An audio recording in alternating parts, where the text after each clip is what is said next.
అల్లూరు స్థానిక మండల పరిషత్ కార్యాలయంలో ఎంపీపీ శ్రీరేఖ అధ్యక్షతన మండల సర్వసభ్య సమావేశం నిర్వహించారు.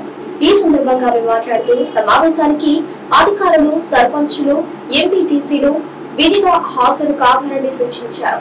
మీ పరిధిలో జరిగిన అభివృద్ధి పనులపై సభ్యులకు, మండల ప్రజలకు తెలియజేయాల్సిన బాధ్యత మీపై ఉందా లేదా అని ఆమె ప్రశ్నించారు.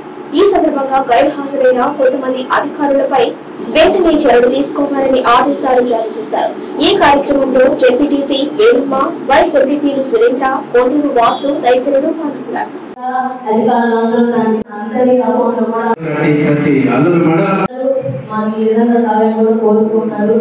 అదే ఇప్పుడు పిల్లలు కూడా టీకాలు వేయించడం కూడా చాలా అవసరము. ఆల్మోస్ట్ ఏది కూడా పెండింగ్ లేకుండా అందరి అకౌంట్ లో కూడా పడడం జరిగింది. అలాగే ఆరోగ్యశ్రీ కార్డు 25 lakhs ఫ్యామిలీకి కూడా ఇవ్వడం జరిగింది. చాలా ఎక్కువగా మనం అనుకున్న దానికన్నా ఎక్కువ పింఛన్స్ మనకి ఆరోగ్యశ్రీ కార్డు ఇవ్వడం అనేది చాలా సంతోషంగా ఉంది. దానికి సహకరించిన డిపార్ట్మెంట్ అందరూ కూడా చాలా ధన్యవాదాలు. అలాగే హెల్త్ సర్వీస్ కూడా చాలా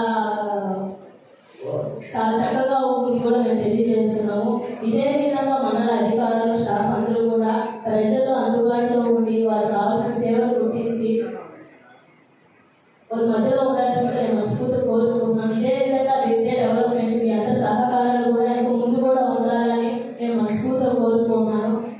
హౌసింగ్ సంబంధించి మనకి గతంలో పిఎంకేవై హౌసెస్ అని ఉండేది మెయిన్ ప్రాబ్లం మనకి. అంటే సెంట్రల్ గవర్నమెంట్ సంబంధించి పేమెంట్స్ రాకుండా మనకు ఉన్నాయి.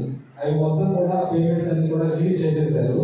కాబట్టి ఎవరైనా ఆవాస్కి సంబంధించి బెనిఫిషరీస్ లబ్ధిదారులు పేమెంట్ రాకపోవడం ఉన్నా కూడా నాడు నేడు ఫేస్ తరఫున 35 పాఠశాలలు ఇవి కావుతాయి. అయితే ఆ పాఠశాలలో కొంత నిధులు కొత్త కారణంగా పనులు ఆగిపోయినాయి. నిన్ననే రిలీజ్ అయింది సార్ అందరికీ అమౌంట్. ఒక వారం 10 రోజుల్లో అవి పూర్తి చేస్తామని మా ఎంఏఓ గారు తెలియజేశారు.